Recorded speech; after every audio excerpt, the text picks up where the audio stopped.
Hi, I'm Sue Ellam, and I'm a professional tarot reader and have been for 25 years. And I'm reading with the Mythic Tarot, which is based on Greek mythology. And I'm Carrie Beleno. I'm an intuitive Reiki master teacher and a spiritual life coach. And I've got the questions that we are trying to give you practical advice for. Today's question: is there such a thing as fate? Ah, this will be an interesting one. Mm-hmm.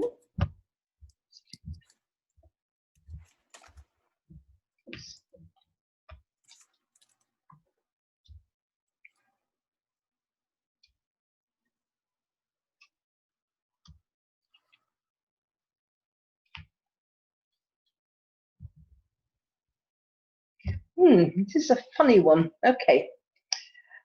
We're getting the card of being overwhelmed. And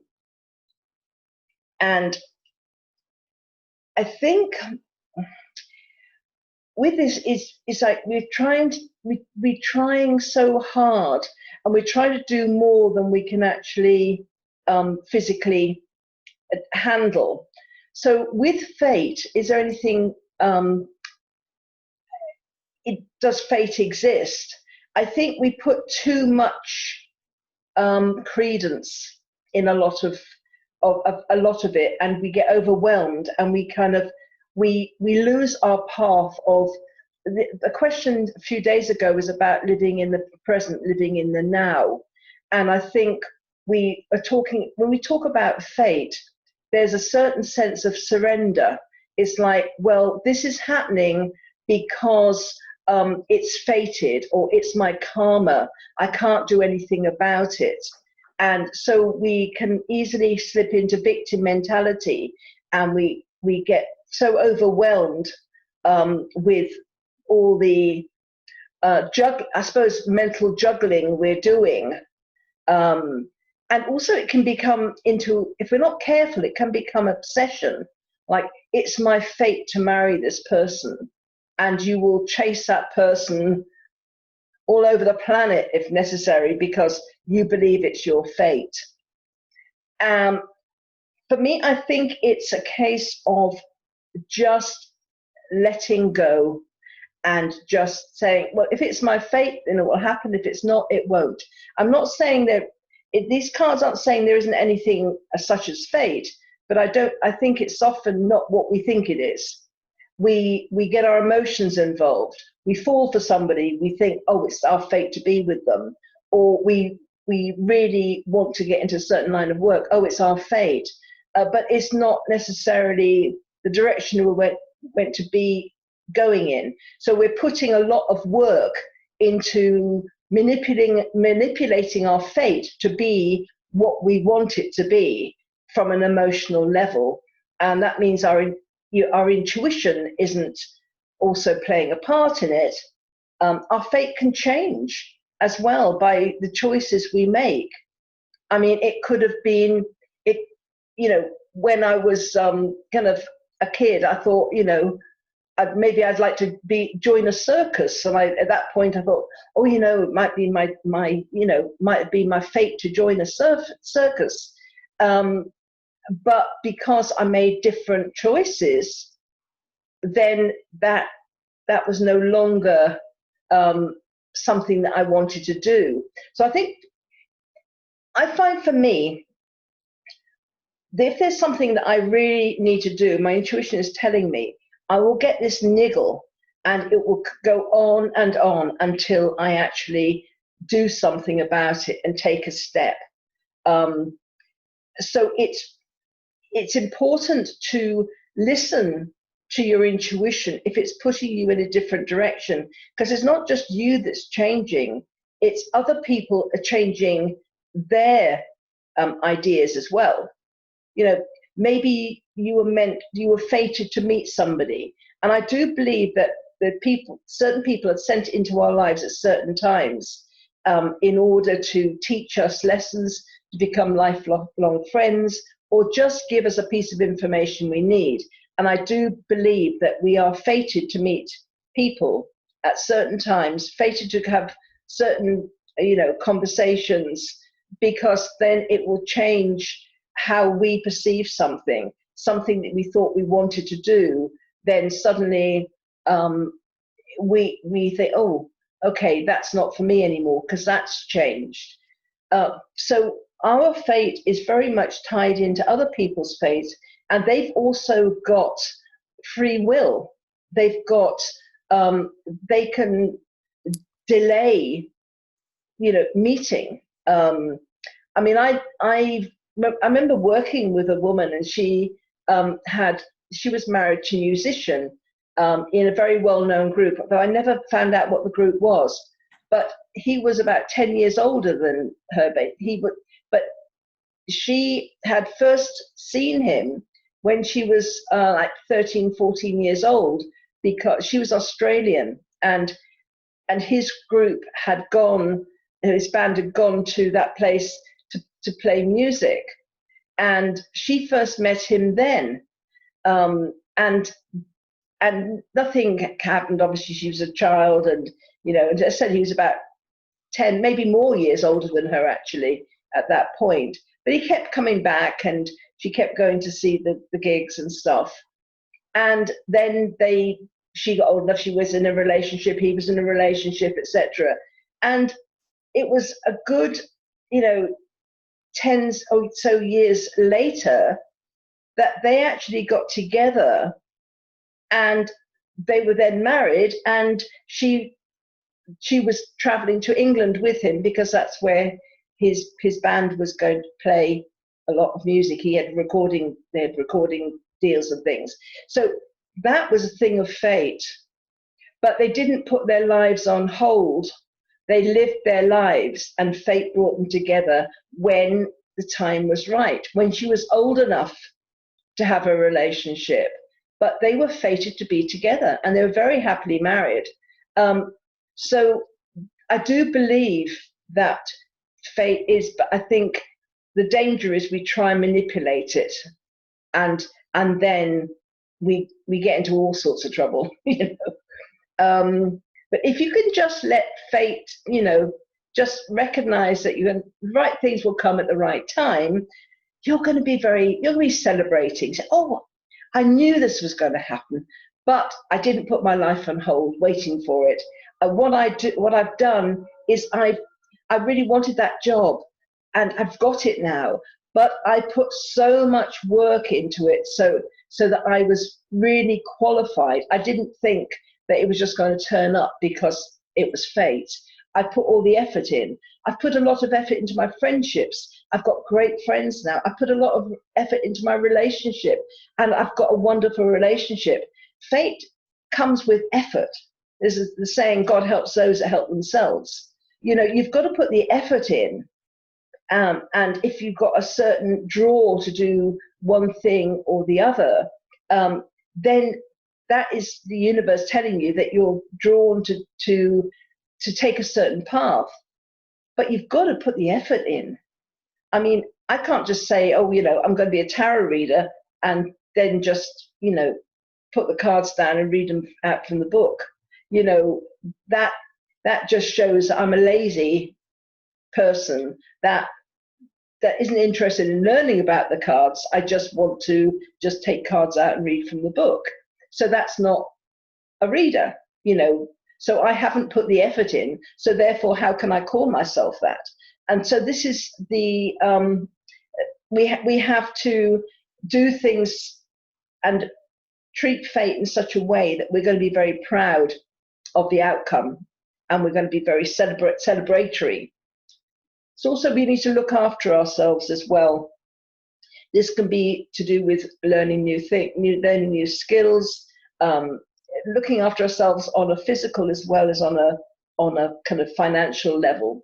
We can, maybe save some money rather than spending it, because sometimes people will chase something that they think is for them, and pour so much money into it, and then find out that they've lost it all because that actually wasn't what they were meant to be doing after all. They could, for instance, think, I'm going to start up a restaurant. My fate is to own a restaurant and have a chain of restaurants because they have a passion for cooking. That's great, but their fate might have been to be a really good chef at a restaurant that they didn't own, because then they would have all the benefits of doing what they love to do, but without the headache of having to pay the bills. They had a skill. So people can get, it's important to be grounded and look at the realities of what you're doing. And again, it's a bit the same. The Queen of Pentacles is very much the Earth Mother. It's being grounded, keeping the home fires burning, keeping, being someone that people can come to because you're steady and they know they can rely on you. And when you're chasing a dream, which you believe is your fate, sometimes it can get into the realms of illusion, and a lot of what these cards are saying is be grounded. Don't take on more than you can physically handle. What fate? I do believe in fate. I'm going to say that, but I don't think it's always what we think it is. And so just be flexible. Again, a famous thing with us is like follow your intuition. Don't bite off more than you can chew. Just live in the present moment, and you won't lose what's yours, but you also won't get tied up in the drama of chasing something that actually isn't yours, but you just have an emotional attachment to it. So those are the cards. So I took a second to look up fate, the definition. And it is the development of events beyond a person's control, regarded as determined by a supernatural power. And I looked that up while you were talking about being a victim and being disempowered. And so that was what I was feeling and writing about as you were pulling those cards, that hearing or believing something is fated is disempowering. And it makes us feel like we're a victim, even if it's not a victim in a bad way, but you're still being controlled. So even if it's a good thing that you think is fated, like a relationship, to believe that it's out of your control is still victimhood, even though you're working toward something positive. So be super cautious of that. And also, I know it's, especially in the area that I live in, there's a lot of psychic fairs. There's a lot of vendor fairs with holistic healing. And in general, they're good things, but I know with the rise of medium shows and psychic shows on television, there's a big interest in getting the outside advice. Even the kinds of work that Sue and I do. People search for us for guidance, and that's fine. But I always tell my clients is, if this doesn't resonate with you, if what I am feeling or hearing doesn't resonate with you, then it's not yours, regardless if I said it or not. Then it's not for you to look at right now, or it's not yours. So I always put that caution in. But I've had a lot of clients come to me because a reader or a medium or a psychic, and I use that term super loosely, has told them something was fated. And it's scary. It's scary to hear that it's fate that you're not going to have a child, or that you're not going to live into old age, or whatever the people are sensing. And I always caution people that they are reading your current energetic state. If they're good and they're actually reading and not just trying to collect money, that they are reading your current energetic state. So when someone comes to me and says, oh my God, she said, I'm never going to have children, it's fated, I will ask them, in this moment, right this second, do you feel like you want children? And 9 times out of 10, the answer is no. And I tell them, well, that's what they're picking up. And you can change your trajectory by the flow that the life that you are living, the effort you are putting in, the relationships that you are cultivating, just like Sue was guiding. That's how fate will show up. And I want you to be excited about it. I want you to say, oh my gosh, this feels like a fated moment. How exciting. That's how fate should feel, not disempowering or ominous. It should feel exciting. And I know Sue touched on that as well. When I was a child, I went with someone to a fair, and they paid their couple of bucks to go in. I was too young, thank goodness, to go into the booth, the psychic booth. And granted, this was, oh gosh, probably 45 years ago. So, things have changed. But she came out and didn't speak the whole rest of the night. She was devastated by something that this woman said. And to this day, I never found out what it was. And she wouldn't talk about it. She never told us what it was. But in my gut, I know that woman told her it was something fated. And that can be really debilitating. So I'm going to join with Sue and say, become empowered by the choices you make, be empowered by the effort you put in, allow fate to show up when it does, if it does, and treasure the moments when you feel it and know it, and just live life to the fullest. Yeah, because there's going to be lots of charlatans out there, people that will say things. Any psychic worth their salt should never ever talk about death, ever.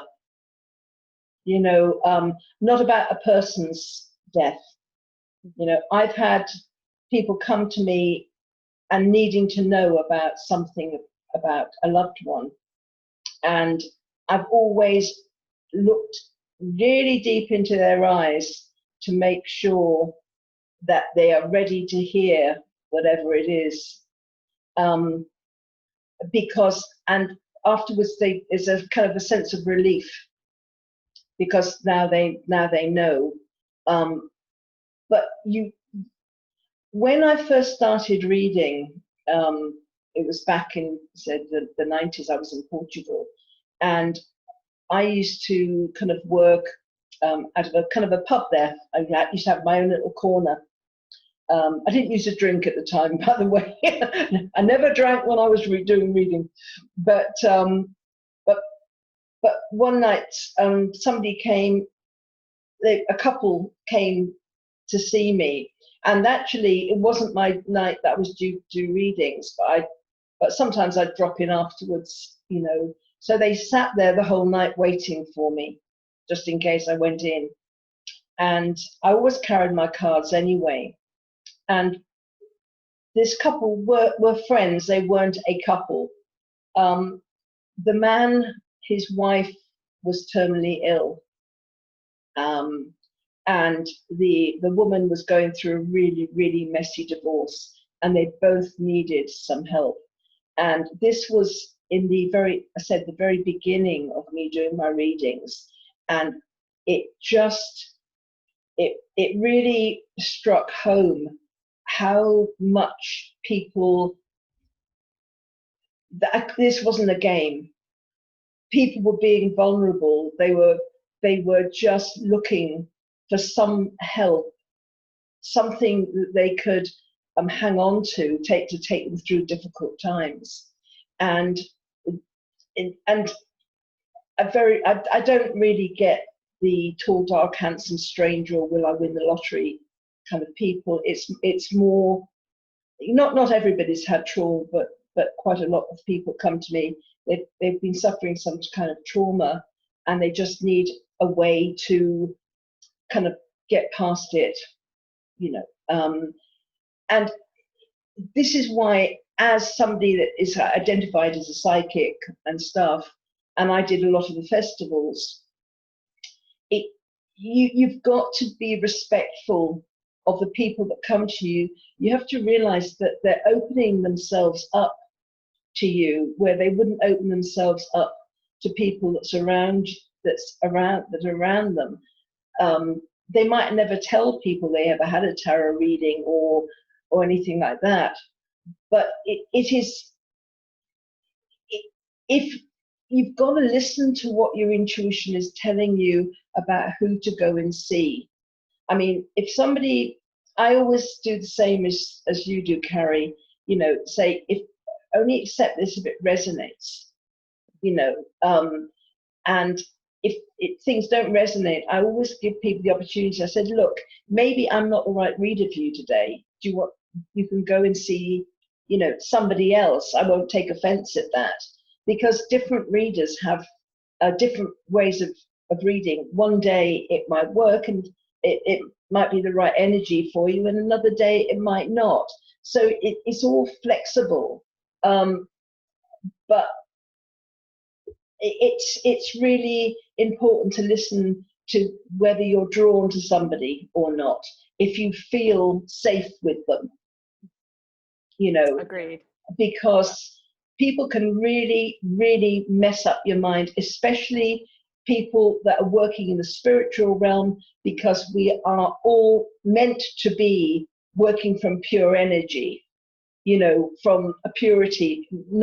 Yes, we get paid for what we do because it's, you know, it's an exchange, but that doesn't mean that, you know, if it's all about the money, then it tips the balance a different way. So if you're ever going to go and see a tarot reader or a psychic or anyone, just listen to what your gut feels about it. And also, if you're ready to hear whatever it is they might not tell you what you want to hear. And if you're not ready to hear that, don't go. Cancel the appointment if you've made one, and tune into the energy of the person. Is this somebody that I would be happy to tell my deeper secrets to? Because we as psychics, as readers, we are the holder of secrets. People that will tell us things that they wouldn't tell anybody else, or things we pick up that nobody else knows. Mm-hmm. And we have to be really, we just have to treat people gently. Because I was just gonna say, it's all about gentle, and it's all about integrity. Yeah, absolutely. Yeah. Anyway, that's me on my soapbox, but I'm off now. So thank you very much for listening. And if this resonates with you, please do like, subscribe, and share. That would be appreciated. And reach out to Sue or I if you need some support in any of the things we mentioned today. Absolutely. Okay, take care. Thanks for joining us. See you tomorrow.